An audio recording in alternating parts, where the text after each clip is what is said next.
Otorrinolaringologia ainda é uma boa opção, colega médico? Hoje quem responde essa pergunta é Dr. Niro Reis, médico referência de cirurgia de face aqui de Natal, formado pela UFRN e otorrinolaringologista pela Faculdade de Medicina de Jundiaí de São Paulo. E de início eu gostaria de fazer esse questionamento. O porquê da otorrinolaringologia, de onde começou essa ideia na sua vida de seguir essa residência? Natan, tudo tem a ver com sonho, tem a ver com objetivo, tem a ver com meta, tem a ver com o que você quer para a sua vida, presente e futuro. Desde muito pequeno, meu pai sempre me incentivou a fazer o curso de medicina. Só que parece que foi só, sabe aquela história da mão na roda?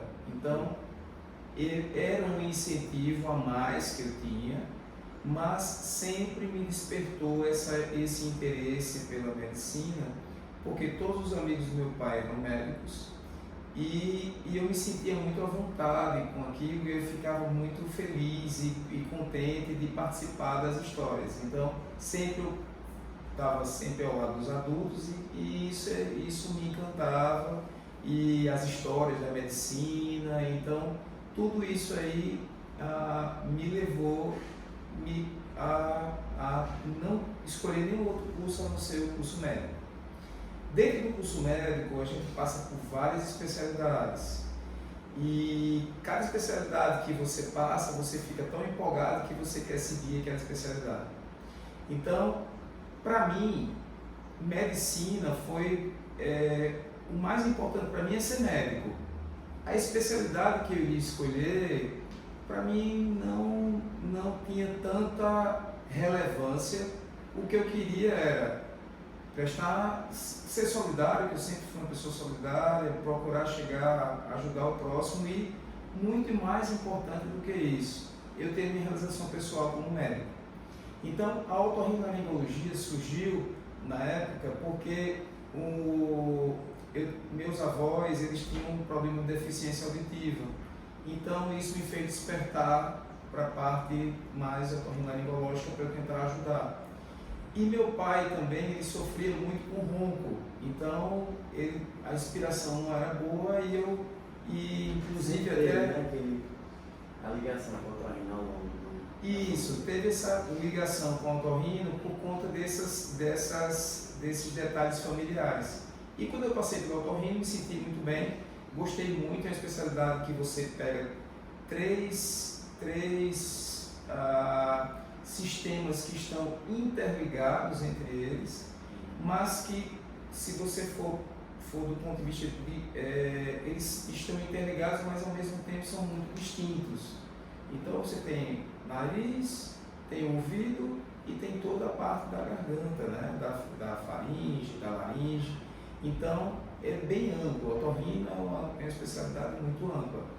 E dentro do otorrino também, já que a gente vai trabalhar com o funcional, com o interno, a gente tem também a parte estética dentro do curso da otorrinolaringologia. Então, tanto você tem nariz, ouvido, garganta, como você também tem cirurgia plástica da face. E dentro da otorrinolaringologia, a gente escolheu a cirurgia plástica da face para atuar com mais, vamos colocar assim, mais veemência, a cirurgia plástica da face. Por quê? Porque sempre me encantou a mudança. Você trabalhar com autoestima, você trabalhar com a autoimagem. Então isso sempre me encantou, desde sempre. E aí, dentro da otorrinolaringologia, comecei a ter a oportunidade de, na residência, a gente trabalhar com a estética, e aquilo foi me encantando. E aí, em seguida, eu fiz um fellow de cirurgia plástica da face para ficar ainda mais bem formado.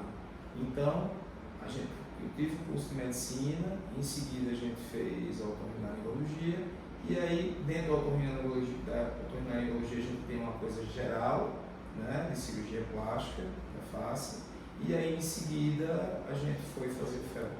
Aqui no Brasil, a cirurgia plástica da face dentro do otorrino, ela sempre existiu, só que desde sempre a otorrinolaringologia trabalha com a cirurgia plástica da face. Então, em outros países, a cirurgia plástica da face, quem faz são os otorrinolaringologistas. Colômbia, Europa, Estados Unidos.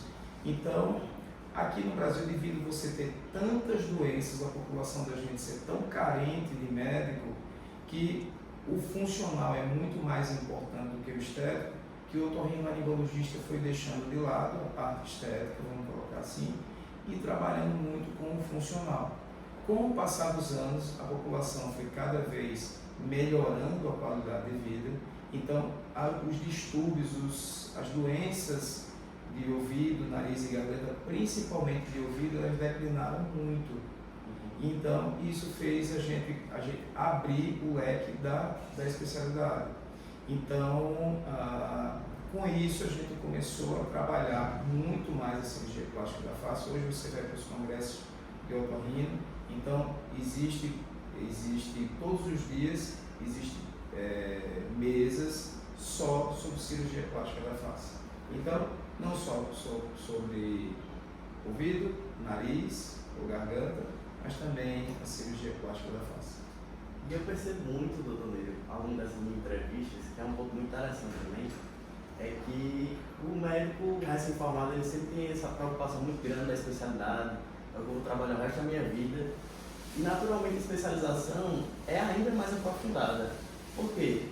Ao longo das minhas entrevistas eu percebo que, por exemplo, o doutor Lírio escolheu da otorrinolaringologia, depois veio a ser 90% de cirurgia plástica. Depois você pesquisa com um oftalmo, pesquisa com um cardiologista, dentro de cada especialidade, ele vai naturalmente ser especialista naquela área, dentro do mercado, mesmo ele não sendo tão grande como aqui em Natal, na verdade. Verdade. É muito importante você saber aonde você quer chegar, qual é o seu objetivo. Então, a cirurgia plástica facial faz 25 anos, eu tenho 25 anos de formado, então a cirurgia plástica facial há 25 anos atrás, ela não tinha esse desenvolvimento que a gente tem hoje. Como toda a medicina se modernizou, a cirurgia plástica facial também. Então, quanto mais especialista você for, por conta dessa quantidade de médicos que nós temos atualmente, então mais diferenciado você vai ficar. Ou seja, você tem que ter algum diferencial para você se diferenciar dos demais. Então, atualmente eu percebo que o curso médico está sendo negligenciado, até pelo governo, essas inúmeras faculdades que estão sendo abertas aí, que eu acho um absurdo, indiscriminado, não tem necessidade. A gente já tem quantidade suficiente de médico no Brasil para isso. Então, estão negligenciando o curso médico e para aprender numa residência. Muito importante isso para quem está escutando, para quem está assistindo. O curso médico é o mais importante do que qualquer residência. Ele é a base de tudo.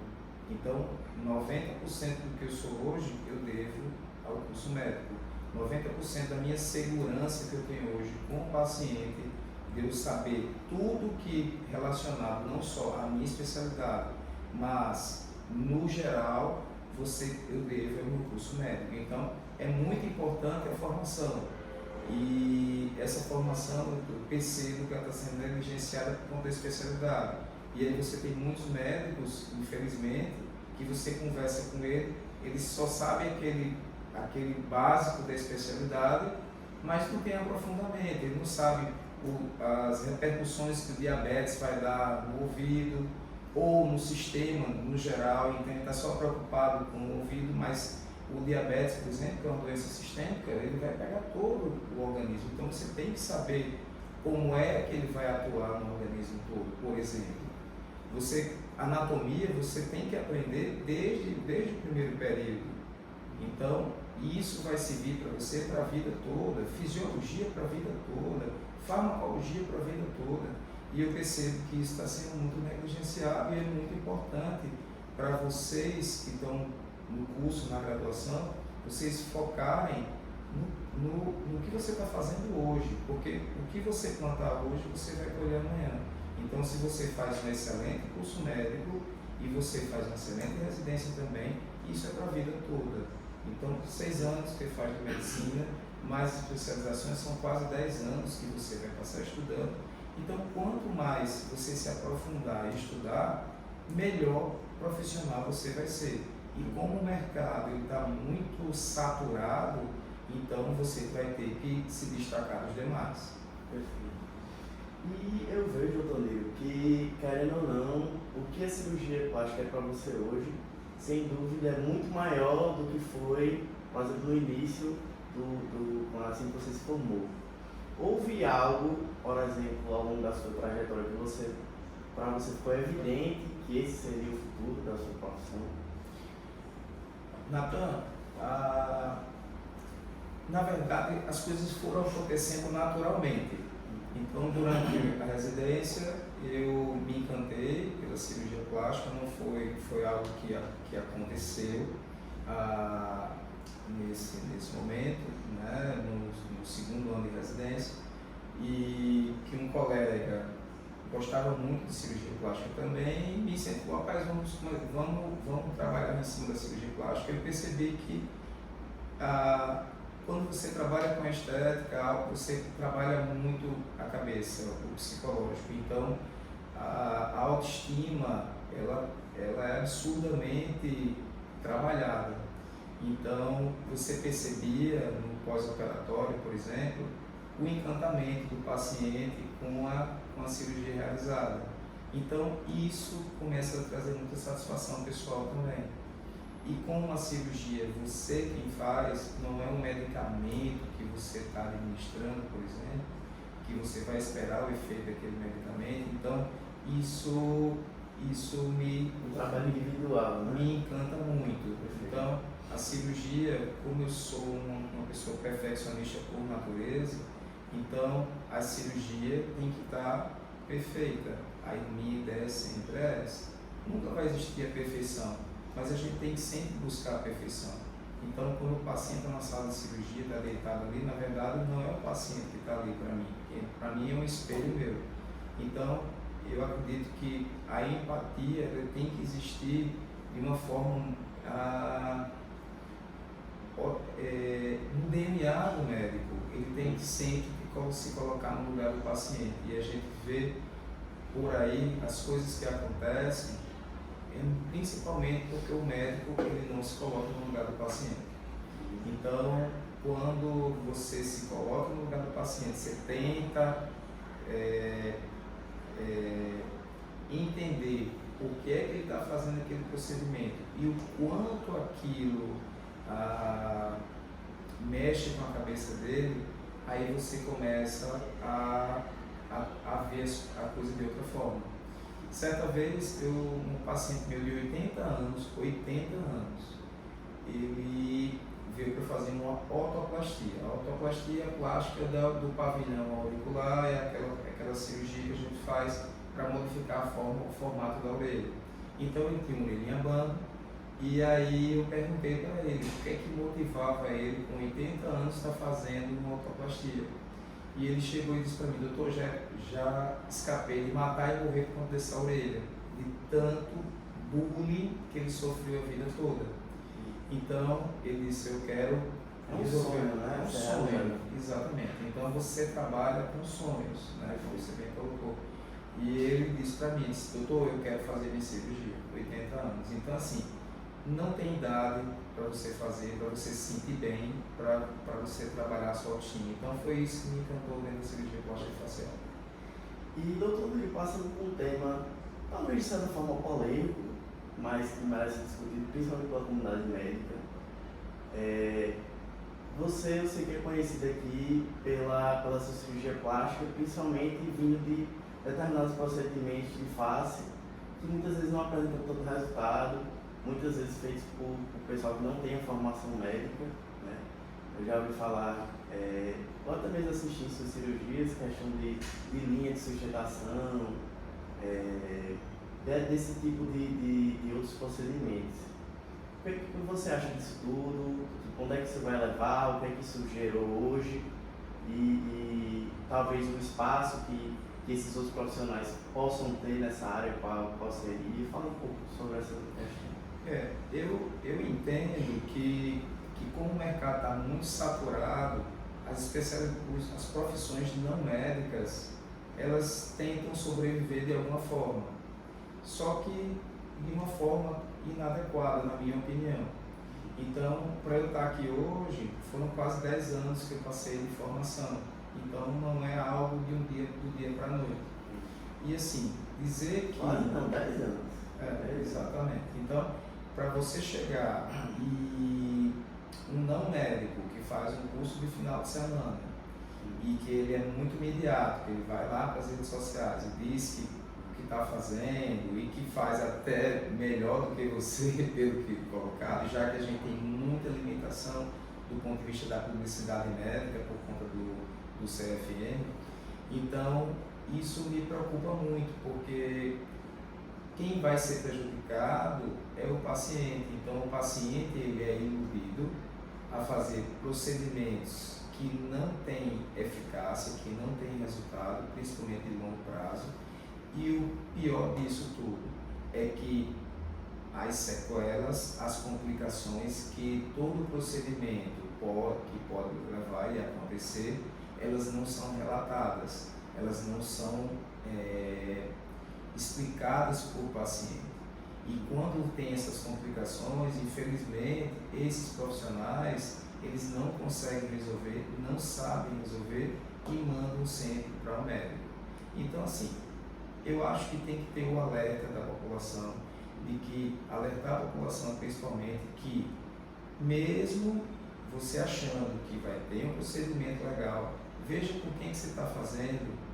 Então, assim, tem muitos médicos muito bons, né, excelentes, e que você vai preterir esse médico para fazer algum procedimento com o não médico e o risco que você está correndo é muito grande.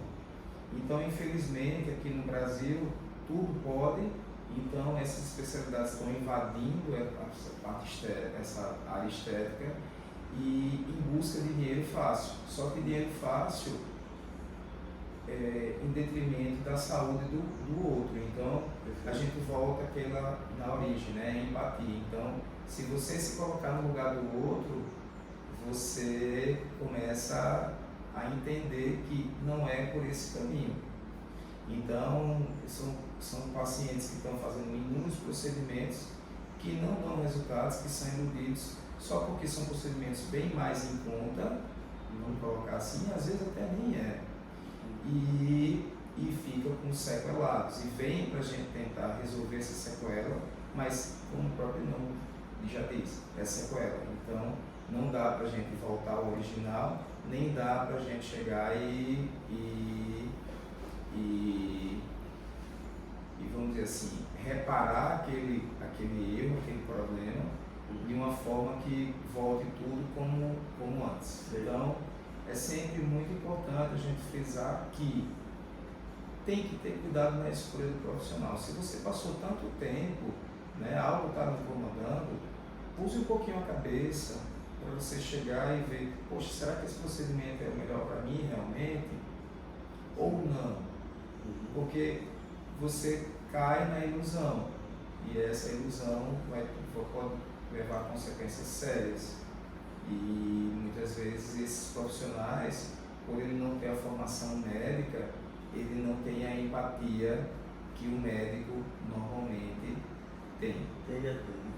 Eu acho muito interessante isso que o Dr. Lírio está colocando aqui, para todos entenderem que muitas vezes a gente foca, por exemplo, no antes e depois da sua cirurgia, e a gente esquece que a cirurgia plástica em si é a especialidade da especialidade, sendo que no início da base teve o P1 que a gente chama de medicina, né? Um médico sendo formado principalmente para o outro, para a população, e que aquele antes e depois, aquele físico que, por exemplo, outro profissional que não seja médico pode tentar fazer, não tem toda essa base que a medicina te dá, né? Isso. E, inclusive, indo mais aprofundado, eu percebo que muitas vezes o paciente chega aqui no consultório, chego em outros médicos também e falo, meu nariz está assim, resolva. Ou eu fiz esse procedimento com determinada situação, como por exemplo a questão da linha de sustentação, resolva.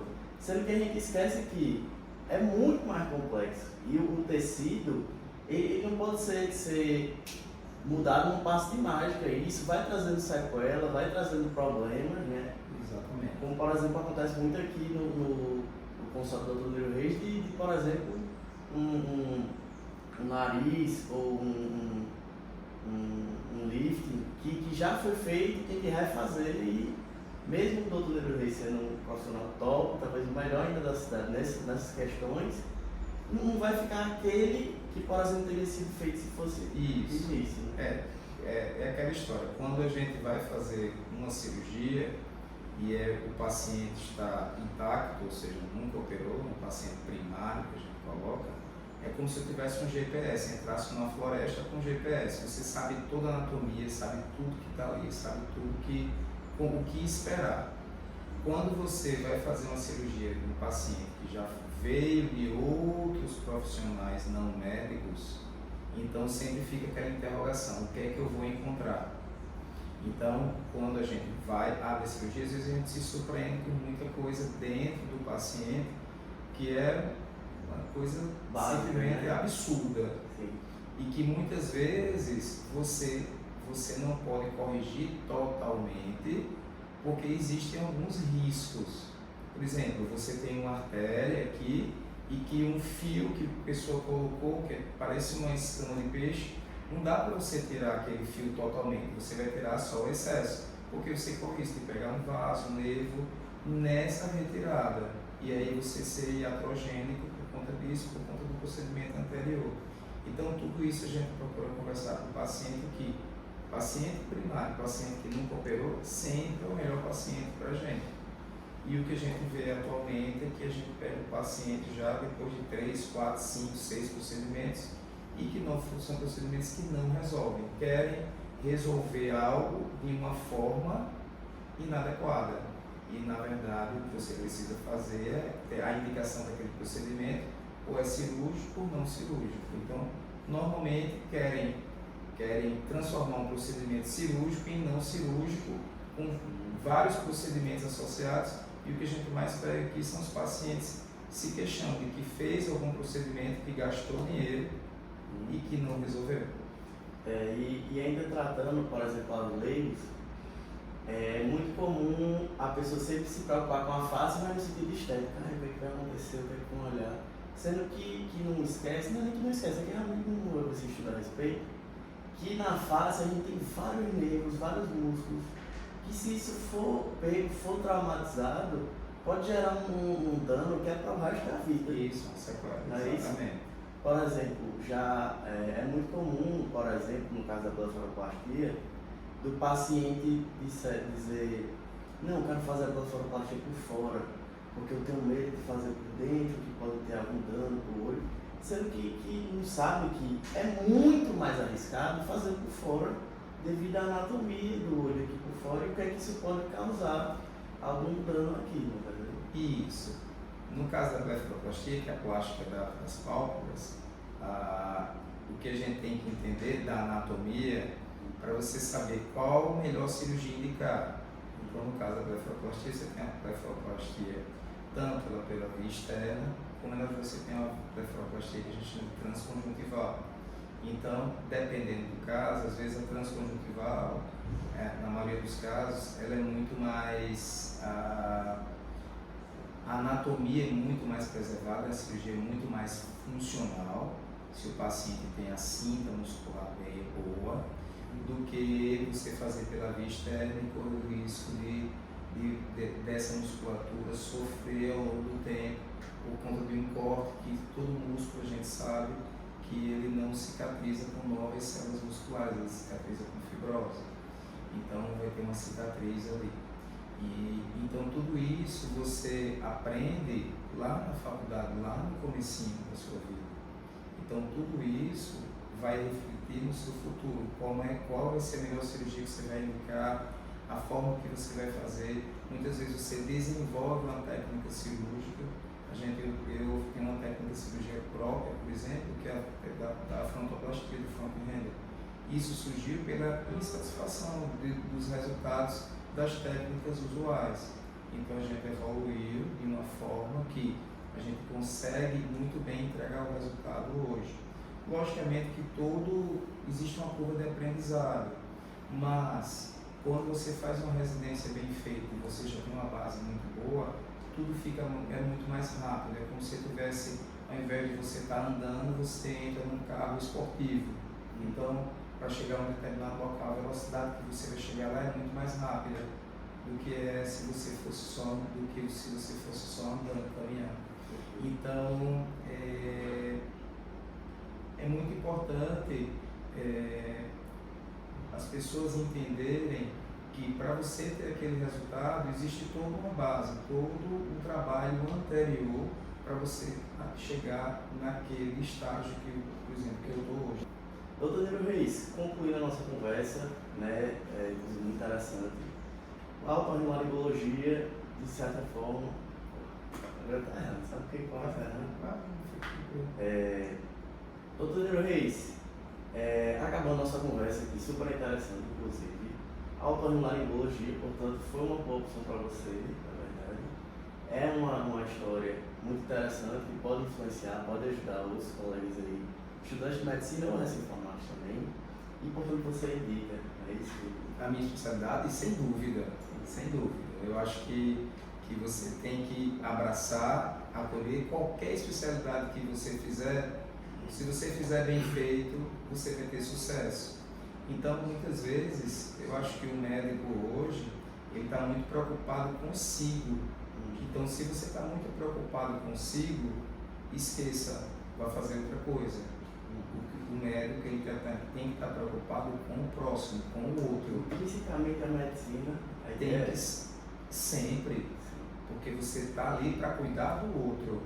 Então é muito importante, se você está na medicina achando que vai ter qualidade de vida, ou que quer qualidade de vida, ou que você está pensando nos cifrões, esqueça, medicina não é isso. Medicina se baseia em empatia, em cuidar do outro e você se preocupar com o próximo, com o outro. Então, o sucesso ele vem fácil, ele vem tranquilo. Porque exato, você vai trabalhar aquilo, você vai ser um excelente profissional, você vai ser reconhecido naturalmente.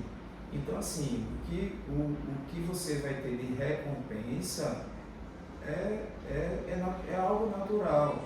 Então, se você está procurando medicina por conta dos cifrões e por conta de qualidade de vida, infelizmente eu vou indicar você a procurar outra área, porque você não vai ter sucesso pensando dessa forma. A gente tem que sempre estar focado no cuidado do outro. Muito obrigado, Natan. Foi muito boa a nossa entrevista. O que vocês precisarem, fiquem à vontade. Se quiser mais informações, inclusive mandar mensagem no Instagram do Dr. Niro e no quase Dr. Natan. Parabéns. Muito obrigado.